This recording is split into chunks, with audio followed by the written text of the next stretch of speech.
Darkness shrouded the night as heavy raindrops splattered against the windshield.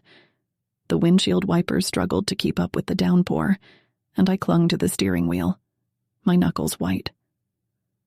I was driving through an unfamiliar countryside, surrounded by nothing but vast expanses of fields and thick woods. The only company I had was the eerie glow of my headlights slicing through the rain-soaked air. My fuel gauge had been hovering just above empty for the past few miles, and anxiety gnawed at my insides. My phone had lost signal a while ago, leaving me entirely cut off from the outside world. My hands trembled as I glanced at the dimly lit dashboard clock. It was well past midnight. The road seemed to stretch on endlessly, with no signs of civilization in sight. My heart sank as the engine sputtered, and the car came to a slow, reluctant stop. Panic surged through me as I stared at the empty fuel gauge. I was stranded in the middle of nowhere, with no one to turn to and the rain relentless in its assault. I fumbled for my phone, hoping against hope that a sliver of signal would grace my screen.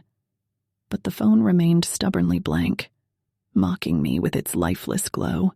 A sinking feeling settled in my chest as I realized I was well and truly alone. With resignation, I decided to leave the car and start walking. Maybe I'd come across a farmhouse or someplace that could offer shelter from the storm. The rain soaked through my clothes within minutes, and the darkness seemed to close in around me, suffocating and disorienting. I stumbled through the wet grass, my shoes squelching with every step. The sound of my own breath was the only thing that cut through the oppressive silence. The trees loomed like silent sentinels, their branches reaching out like skeletal fingers. My heart raced as I felt like I was being watched, eyes in the shadows, hidden and calculating. Suddenly, a distant light caught my attention. Relief surged through me as I quickened my pace toward the glow. As I drew closer, I realized it was a small, run-down gas station. The flickering neon sign above the entrance barely illuminated the surroundings, casting an eerie ambiance that sent shivers down my spine. I pushed open the creaking door and stepped inside, the smell of dampness and old oil hitting me like a wall. The interior was dimly lit, the light barely making a dent in the encroaching darkness. Shelves lined with faded, dusty items loomed in the shadows, and a flickering fluorescent bulb buzzed at overheat. The old man behind the counter looked up at me, his eyes tired and weary. "Storm caught ya, did it?" he rasped, a hint of sympathy in his voice. I nodded, trying to ignore the unsettling feeling that the man's gaze was somehow more penetrating than it should be. "Yeah, ran out of fuel just down the road." He nodded knowingly and gestured to a rack of rusted keys. "Got a place for you to stay, if you're interested. Nobody else gonna be driving in this weather." Gratitude surged through me as I accepted the key and left the gas station, the rain now a distant memory as I stepped into the welcoming warmth of a small motel room. The bed looked inviting, and I practically collapsed onto it, exhaustion pulling me into an uneasy sleep. Sometime later, I woke with a start, my heart racing. The room was plunged into darkness, the only light coming from the intermittent flashes of lightning outside. The air seemed to vibrate with an otherworldly energy, and I felt a chill crawl up my spine. My eyes were drawn to the window, and what I saw sent terror coursing through my veins. Outside, in the pouring rain, stood a figure.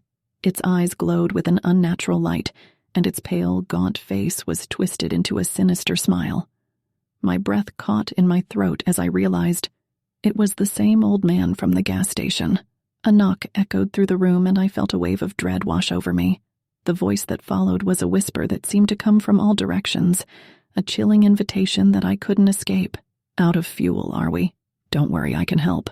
I scrambled out of bed, fumbling for the door, but as I reached for the knob, I hesitated. The voice had taken on a soothing quality, like a lullaby that promised safety and warmth. My thoughts became muddled, my fear clouded by a strange sense of calm. As my hand touched the door handle, a sudden jolt of realization snapped me back to my senses. With a surge of adrenaline, I tore the door open and raced down the corridor, my feet pounding against the worn carpet. The motel seemed like a labyrinth, the hallways stretching on forever. Each corner I turned seemed to lead to more darkness, more uncertainty. But I didn't stop, driven by an unrelenting will to escape. Finally, after what felt like an eternity, I burst through the entrance and back into the storm. Rain soaked me to the bone, but I didn't care. I stumbled through the mud, my heart pounding in my chest as I kept running, determined to put as much distance as possible between myself and that Sinister place. The road ahead was a blur of rain and darkness, but I didn't dare slow down. The memory of that figure's ease, that chilling smile, burned in my mind, and as the first light of dawn broke through the horizon, I knew I had escaped something truly malevolent. To this day, I can't shake the feeling that the gas station, the motel, and the old man were all part of some twisted nightmare. Whether it was a figment of my imagination brought on by exhaustion and fear, or something darker and more sinister, I may never know. But one thing is for certain. I will never forget the night I found myself stranded in the rain, in the clutches of an evil that defied reason and explanation.